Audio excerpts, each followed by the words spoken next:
Você já se perguntou por que você nasceu nessa época,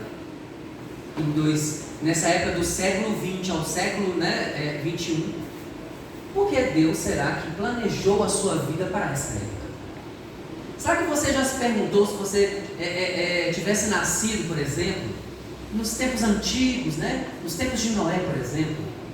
Como seria o seu comportamento se você ouvisse a profecia de que esse mundo iria ser inundado por uma chuva terrível, terrível? Como seria o seu comportamento diante dessa profecia, vendo aquele senhorzão, lá no meio da construção, falando para o povo: olha, vai chegar uma chuva, vai destruir esse mundo, e agora vocês têm que se arrepender de seus pecados, porque a salvação Deus já está nos dando.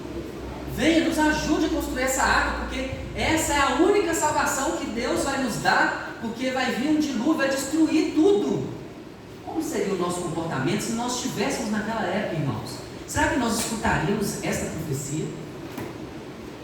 Vamos mais um pouquinho ali nos tempos de Jesus, por exemplo, Será que nós, nos tempos de Jesus, quando sabêssemos que viria o Rei do Universo, será que nós estaríamos estudando as profecias? Será que nosso comportamento naquela época seria disso? De nós pegarmos os livros e falar assim: olha, o Rei dos Reis está vindo, está nascendo, ele vai vir aqui neste mundo, vai nascer neste mundo. Será que nós estaríamos preocupados em saber, como igual aqueles 3 reis que visitaram, porque era para ser a nação toda, a nação prometida ali, para estar contemplando o nascimento de Jesus? Será que eu e você estaríamos atentos aos eventos?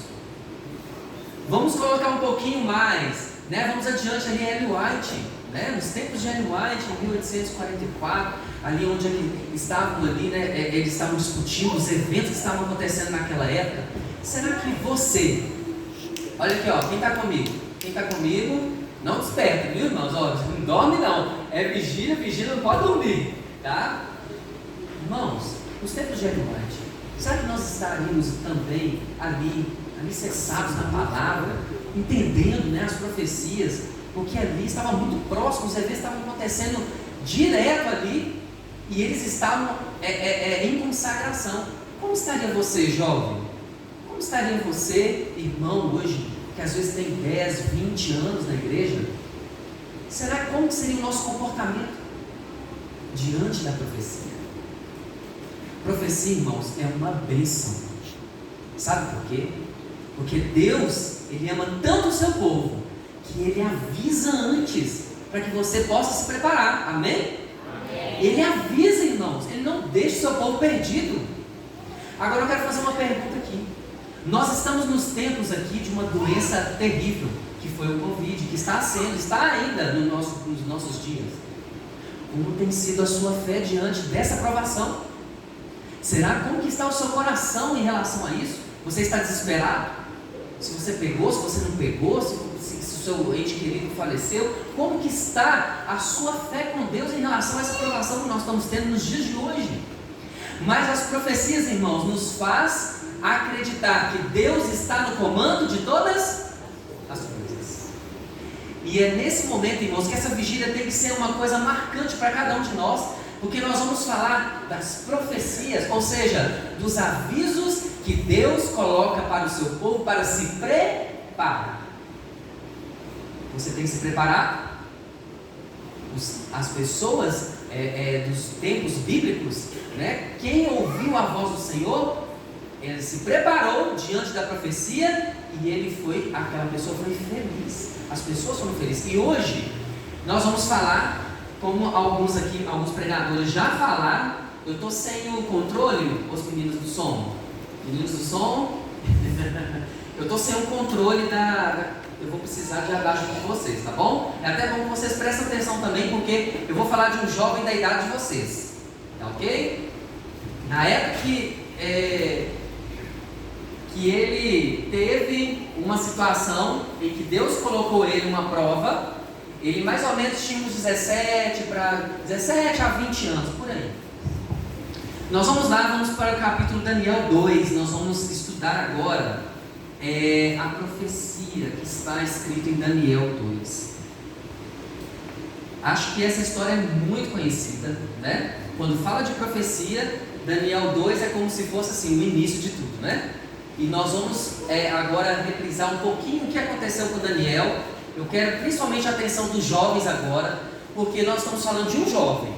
Nós não estamos falando de uma pessoa que seja da idade tão diferente assim de vocês, que tem entre 17 a 20, 21 anos, porque Deus usou esse jovem em uma coisa muito especial, algo que até hoje, irmãos, o que Daniel contemplou reflete nos nossos dias. E é isso que nós vamos estudar hoje. Passa para mim, gente. Vamos lá então, Daniel, capítulo 2. Vamos ler ali do verso 1 ao 3 para a gente entender esse contexto aqui de Daniel 2, né? Daniel interpreta o sonho de Nabucodonosor. No ano segundo do reinado de Nabucodonosor, teve este um sonho, e o seu espírito se perturbou e passou-lhe o sonho. Então o rei mandou chamar os magos, encantadores e feiticeiros e caldeus para que declarassem ao rei quais lhe foram os sonhos. E eles vieram e se apresentaram diante do rei. E disse-lhes o rei, verso 3: tive um sonho, e para sabê-lo está perturbado ao meu espírito. Vamos só contextualizar aqui, né? Daniel já estava em Babilônia, né? Nós sabemos aí que os judeus foram cativos, né? A Babilônia ali, com aquele reino, né? Fantástico, um reino que realmente foi um diferencial ali naquele mundo, no tempo que eles estavam vivendo, né? Daniel, aos 17 anos, infelizmente, né? Foi levado cativo, não só ele, mas também vários jovens. Vamos pensar aqui, jovens, vocês aí que têm 17, 20 anos, que estão estudando para o Enem, estudando para as provas, né, para passar no vestibular. Então, aconteceu nos dias de Daniel também, né? O rei Nabucodonosor, um rei muito inteligente, queria muitas pessoas ali, pessoas inteligentes, pessoas sábias, pessoas que sabiam de matemática, sabiam de geometria, sabiam de biologia, sabiam de filosofias, né, dos conhecimentos que nós temos aí de exatas, humanas. Nabucodonosor queria esses jovens sábios, né? Para quê? Para que o reino dele também fosse forte, né, sabiamente, para que o reino dele prosperasse, porque ele sabia que se ele tivesse jovens ali com uma inteligência, né, diferenciada, o reino dele também seria diferenciado. E Daniel, e junto com alguns amigos, né, imagino que, por exemplo, nós estamos aqui, né, alguns chamados aqui da igreja mesmo, para serem cativos, né, para a Babilônia. Mas aí o que aconteceu? Ele já estava lá no reino, né, já estava vivendo lá, ele e também todos os outros judeus que também foram presos junto com Daniel. E aí aconteceu algo sobrenatural. O rei Nabucodonosor teve um sonho, e ele se perturbou com esse sonho, porque ele se esqueceu desse sonho. Aqui fala que ele se perturbou porque o sono passou-se. E nos caldeus, né, na cultura deles, um caldeu, quando ele acreditava, né, os caldeus acreditavam em outros deuses, tinha culturas, né, daqueles de idolatrar imagens e tudo mais. E quando eles tinham sonhos, eles acreditavam que os deuses daquela época, eles utilizavam essa ferramenta do sonho para conversar, comunicar com os caldeus. Só que tem uma questão: se eles esquecessem do sonho, era um sinal, era um alerta vermelho. Por quê?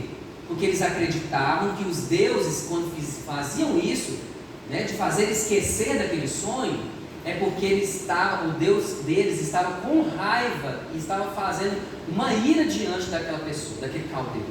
E Nabucodonosor, acreditando nisso, ele achou: opa, alguma coisa está acontecendo. Esse sonho, eu esqueci esse sonho, os deuses devem estar irados comigo, eu devo estar em falta com eles. E ali Nabucodonosor ficou perturbado demais com aquilo.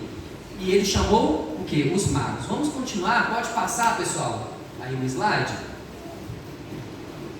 Vamos voltar ali no verso 4. Os caldeus disseram ao rei aramaico: ó rei, vive eternamente, dize o sonho aos teus servos, daremos a interpretação. E respondendo o rei, disse aos caldeus: uma coisa é certa, Se não me fizerdes saber o sonho e a sua interpretação, sereis despedaçados, e vossas casas serão feitas monturo. Mas, se me declarares o sonho e a sua interpretação, recebereis de mim dádivas, prêmios e grandes honras. Portanto, declarai-me o sonho na sua interpretação. E responderam segunda vez e disseram, olha só o que os magos disseram, né? Diga ao rei os sonhos aos seus servos, e lhe daremos a interpretação. E aí tornou de novo o rei falando, né? Bem percebo que queres ganhar tempo, porque vedes que eu disse está resolvido. E isto é, se não me fazeis saber do sonho, uma só sentença será a vossa, pois combinastes as palavras mentirosas e perversas para proferirdes na minha presença, até que se mude a situação. Portanto, dizei-me o sonho e saberei que me podes dar a interpretação. Irmãos, olha só, verso 10. E responderam os caldeus na presença do rei, disseram: não há mortal sobre a terra que possa revelar o que o rei exige, pois jamais houve rei, por grande e poderoso, que tivesse sido e exigisse semelhante coisa de algum mago encantador caldeu. A coisa que o rei exige é difícil, e ninguém há que possa revelar diante do rei, senão os deuses, e esses não moram com os homens. Então, só contextualizando aqui, pessoal, pensa que cilada, né? Que coisa difícil que o rei pediu. O rei se esqueceu do sonho e pediu, né, os magos, os sábios daquele palácio, para que não só interpretassem o sonho, mas o que também adivinhassem, eles contassem o sonho para ele. Mas olha só como que eles ficaram num beco sem saída. Porque o rei que sabia do sonho, mas ninguém sabia. Se eles contassem o sonho errado, o que aconteceu? O Nabucodonosor já ia pensar: não foi isso que eu sonhei. E ali já seria o que? Despedaçados, como Nabucodonosor falou. Mas aí o que aconteceu? Se caso, né, os caldeus ali, os magos, né, os sábios, soubessem do sonho, ele ia se lembrar, né? Ah, não, é isso mesmo, é esse que é o sonho. Então, realmente está certo. Então, eu quero a interpretação. E aqui os magos mesmo disseram para o rei: rei, o que o senhor pede é impossível. Impossível. Como que nós vamos adivinhar uma coisa que o senhor, que foi só o senhor que teve o sonho? Diga para nós. Ele ainda tentou ali, né, contornar com o rei, para ver se ele falava alguma coisa. Porque se ele falasse só para vamos interpretar alguma coisa aqui só para passar batido, porque senão a gente vai ser morto aqui, né? Mas o rei também não era bobo, né? O rei era muito inteligente, e ele realmente fez um teste ali com os sábios, né? Vamos prosseguir ali o verso. Pode passar aí para a gente. Vamos seguir do verso 13, né? O rei ali então fez um decreto, olha só, verso 13: saiu o decreto, segundo o qual deviam ser mortos os sábios, e buscaram a Daniel e os seus companheiros para que fossem mortos. Olha só, irmãos, até o momento Daniel ainda não estava na cena. Daniel não sabia de nada que estava acontecendo, apesar de que ele já era da corte dos sábios. Lembra no capítulo 1 de Daniel, que Daniel foi um diferencial ali dentre todos aqueles que estavam, né? Porque a primeira coisa que Daniel honrou ali, quando ele entrou na Babilônia, foi o que? Foi a alimentação, né? Através da alimentação, Daniel foi conhecido, né? Ele e os seus amigos. E ali Deus honrou ele, colocando o que? 10 vezes mais sabedoria, 10 vezes mais inteligência, né? Daniel ali já era um destaque ali entre os sábios. Mas Daniel ainda não sabia desse cenário que estava acontecendo, né? Então, o decreto então surgiu. Olha o verso 13. Saiu então o decreto, segundo o qual deviam ser mortos os sábios, e buscaram a Daniel e os seus companheiros para que fossem mortos. Pensa, irmãos, Daniel não sabia de nada, e os soldados já chegaram lá para poder o quê? Já matá-los, né? Daniel, seus amigos. E aí fala assim no verso 14: então Daniel falou, avisado prudentemente, a Arioque, chefe do guarda do rei, que tinha saído para matar os sábios da Babilônia. E disse a Arioque, carregado do rei: por que é tão severo o mandato do rei? Então Arioque explicou o caso a Daniel, E foi Daniel ter com o rei, e lhe pediu designasse tempo, e ele revelaria o rei a interpretação. Então Daniel foi para casa e fez saber o caso a Ananias, Misael, Azarias e seus companheiros, para que pedissem misericórdia a Deus do céu sobre este mistério, a fim de que Daniel e seus companheiros não perecessem com o resto dos sábios da Babilônia. Irmãos, olha que coisa interessante. Jovem, quando você faz a diferença aonde você está, você recebe respeito de todos. Frisa muito bem essa frase. Quando você é fiel a Deus e quando você é fiel em tudo que você faz, você tem respeito de todas as pessoas. Sabe por quê? Daniel já era respeitado por todos os sábios, porque ele era 10 vezes mais, porque Deus tinha honrado ele, por ele ter honrado a alimentação, por ele não ter comido as iguarias do rei, e por aquele prêmio que Deus deu para ele, que aqui isso é um dom. Inteligência é um dom, saber disso? É Deus que dá entendimento a todos nós. Igual pessoas que vêm, pregadores, né? A gente fica admirado, às vezes, nossa, que inteligência que a pessoa tem, nossa, mas que capacidade, né, de guardar os dados ali, as informações. Isso é dom, irmãos. E Daniel tinha 10 vezes mais. Daniel e seus amigos, né? Que eles foram honrados por Deus. E Nabucodonosor sabia. Olha para você ver, Daniel chegou até o rei e disse: me dê um pouco mais de tempo. Eu preciso de ter mais um pouco de tempo para a gente poder resolver essa questão. Irmãos, atitude jovem. Quando você está vendo uma aprovação, você busca quem? A Deus. E Daniel fez isso. Daniel, no seu momento de provação, porque ele ia ser morto naquele momento, irmãos, mas ele pediu auxílio ao Deus dele, ao Deus de Israel, ao nosso Deus. E nas nossas provações, o que nós fazemos? Diante de uma pandemia dessa, diante de tantas provações que nós estamos tendo, morte, violência, e as coisas ainda vão se agravar. 2023, irmãos, a esperança só é Jesus, porque nesse mundo não há esperança. Esse mundo, as pessoas estão pensando, 2023 vai ser melhor. Já perceberam que todo início de ano tem uma tragédia? Eu não estou profetizando não, irmãos, mas é o que a Bíblia fala, de que a cada coisa é como se fosse um parto. Quando a mulher, né, está grávida e ela já está no período de parto, quando ela começa as primeiras contrações, é dali para diante para pior, é dali até o menino chegar. Não tem como parar as contrações, né? O mundo está assim, né? E nós estamos vivendo nesse mundo, irmãos, e temos profecias para nos avisar de como nós vamos preparar, e é isso que nós vamos estudar agora. Vamos lá, que o contexto de Daniel é muito bonito, por isso eu quis enfatizar a história de Daniel. Daniel é um personagem que é fantástico, né, irmãos? Ele nos traz um exemplo de confiança em Deus, né, de ser conduzido, independente de onde ele estiver, porque ele não estava no terreno dele, né? Ele estava ali como um forasteiro, mas ele seguiu e ele confiou em Deus. Então vamos lá, né? Vamos seguir o verso 18. Pode isso, esse slide aí. Verso 18 fala assim: para que pedis, verso 19, perdão. Então foi revelado o mistério a Daniel numa visão de noite, e Daniel bendisse o Deus do céu. Irmãos, pensa que milagre. Pensa no milagre que Deus fez, a misericórdia do Senhor na vida de um jovem. Na vida de um jovem assim, acho que nem 22 anos ele tinha.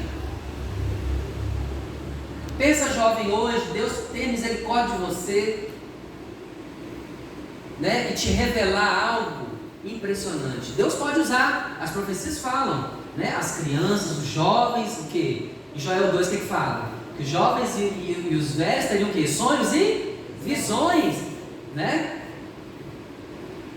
Nós temos que crer, irmãos. É profecia, vai acontecer. Vai acontecer, e nós temos que crer nisso, porque isso é a esperança que nós temos, por isso nós estamos aqui nessa vigília, amém? Então vamos lá. Verso 19, né? Que eu já li, que é o mistério, né? Deus revelou para Daniel, verso 20. Disse Daniel: seja bendito o nome de Deus, de eternidade a eternidade, porque dele é a sabedoria e o poder. Ele quem muda o tempo e as estações, remove os reis e estabelece reis. Olha aqui que Daniel declara da questão da inteligência, olha. É Deus, olha só, Ele dá sabedoria aos sábios e entendimento aos inteligentes. Amém. Ele revela o profundo e o escondido, conhece o que está em trevas, e com Ele mora a luz.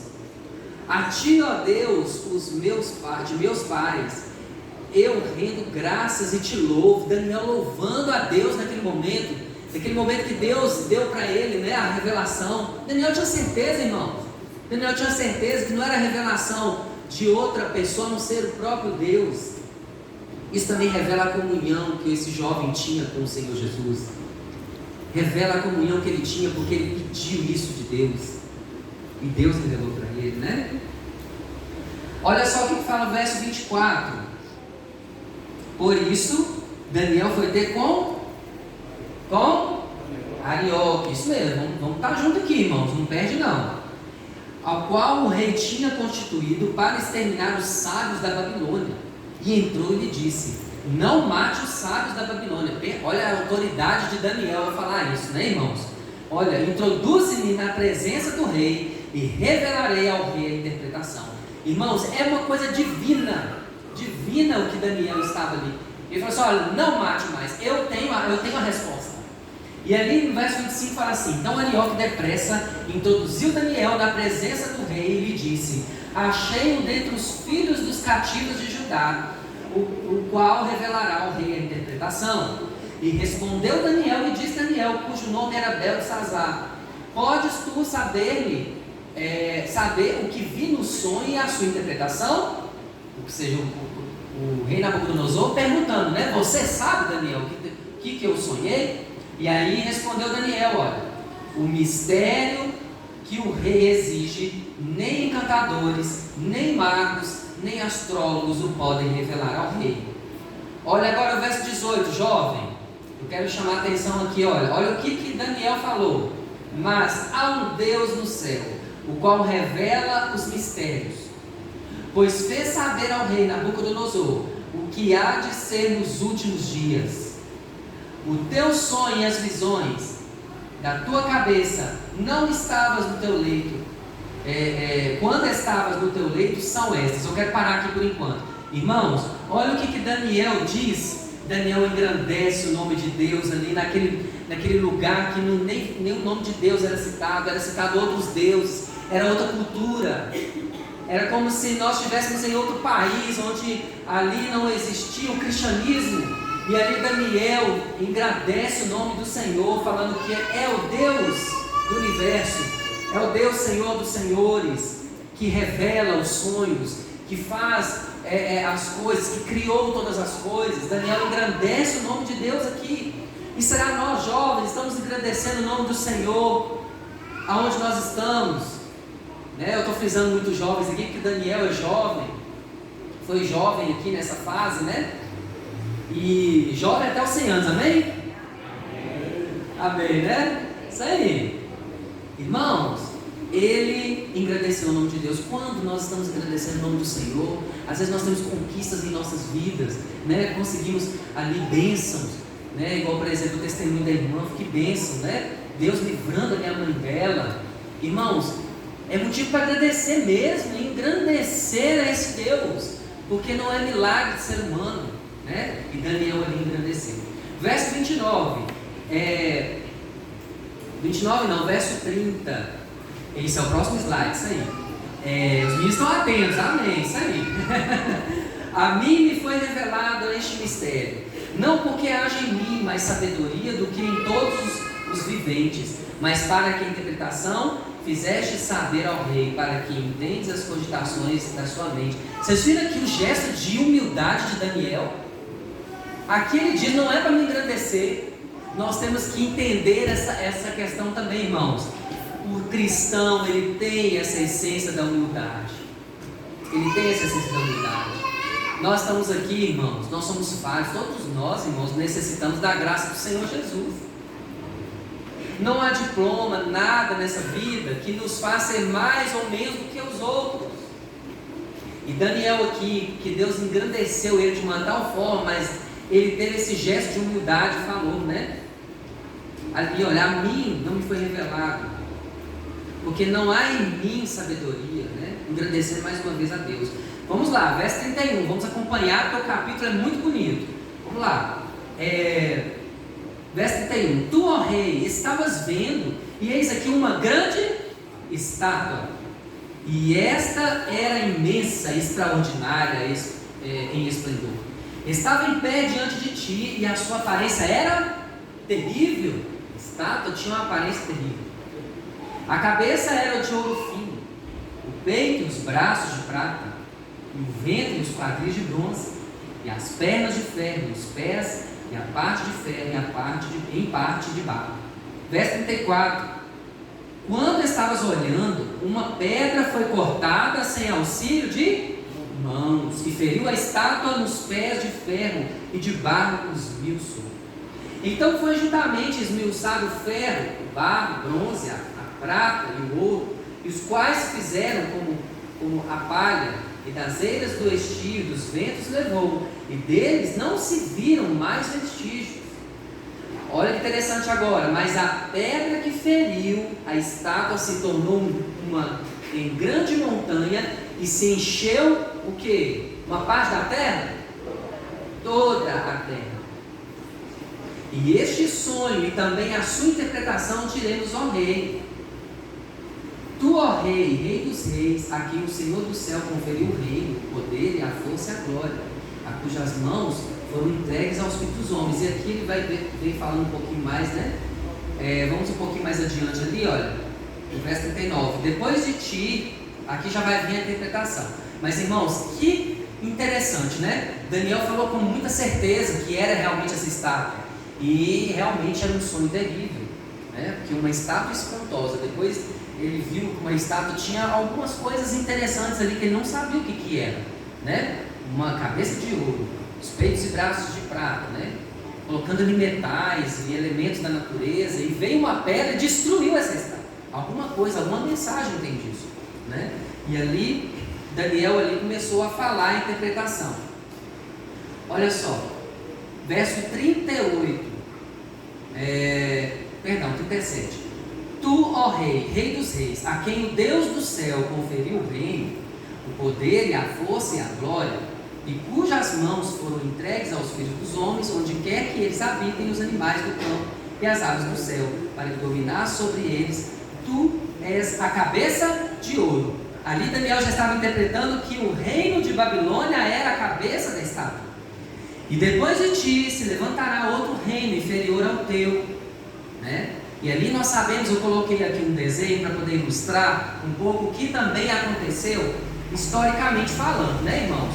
Porque ali Daniel tinha a interpretação de que reinos após o reino de Babilônia iriam vir, mas iria vir até chegar um reino pelo qual será eterno, pelo qual não haverá mais outro reino após ele, né? E dele será um reino para toda a eternidade, que encherá toda a terra. E agora, irmãos, eu atento a vocês, porque isso impacta nos nossos dias, porque a revelação é para os últimos dias, e nós estamos vivendo os últimos dias dessa terra, e é por isso que nós temos que estar atentos a esta mensagem, uma mensagem, irmãos, que foi lá do passado, mas que se estende aos nossos dias de hoje. Você jovem, está se preparando para este evento? Vamos ler aqui o que aconteceu durante toda a história, né? Aqui fala, depois de ti, verso 39, levantará outro reino inferior ao seu, e um terceiro reino de bronze, o qual terá domínio sobre toda a terra. O quarto reino será forte como o ferro, pois o ferro a tudo se quebra e esmiuça. Como o ferro quebra todas as coisas, assim ele fará em pedaços e esmiuçará. Quanto ao que vistes aos pés dos alheios, em parte de barro e de oleiro, em parte de ferro, será este um reino dividido. Contudo será nele alguma coisa da firmeza do ferro, pois o que viste o ferro misturado com o barro de lodo. com alheios dos pés eram em parte de ferro e em parte de barro. E assim, por uma parte, o reino será forte, e por uma outra será frágil. Quando ao que vistes do ferro misturado com barro e lodo, misturar-se-ão mediante casamento, mas não que se ligarão ao outro, assim como o ferro não se mistura ao barro. Eu quero parar aqui até o momento, pois nós vamos entender agora o que aconteceu. Daniel teve a visão dos próximos reinos, né, que viriam após o reino de Babilônia. Então, seguindo, né, a história, quem gosta de história aqui?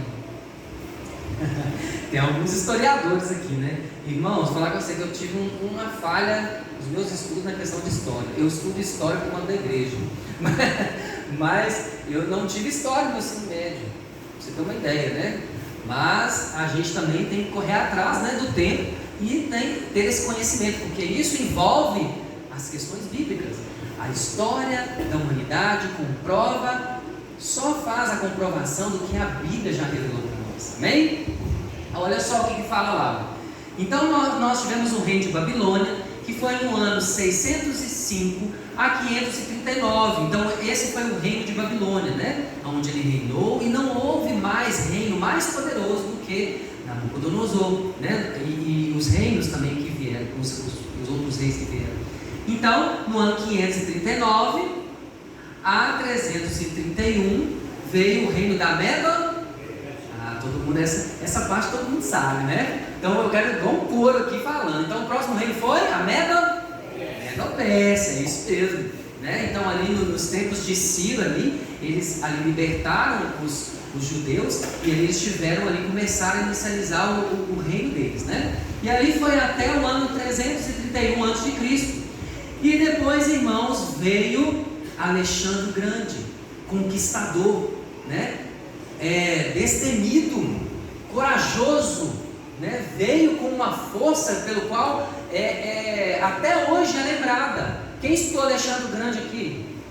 Alexandre o Grande, irmãos, teve uma influência tremenda no período pelo qual ele estava conquistando ali, trazendo ali o seu império, o império da Grécia, né? E hoje, até hoje, nós temos essa cultura em nossos dias. A parte, né, que envolve aí a psiquiatria, a oftalmologia, né? Esses estudos já originaram nessa parte da Grécia. Até hoje, irmãos, a cultura, né? A mitologia grega, nós vemos aí os deuses Zeus, Hércules, né? Xena e outras figuras aí da mitologia grega vieram através da cultura grega. A língua mesmo, né? Uma língua que já é praticamente oficial, porque ela não tem mais atualização, uma língua morta, né? Mas que ela até hoje ela está em nossos dias, uma influência tremenda. E Alexandre o Grande, ele tinha em sua época, ele foi instruído por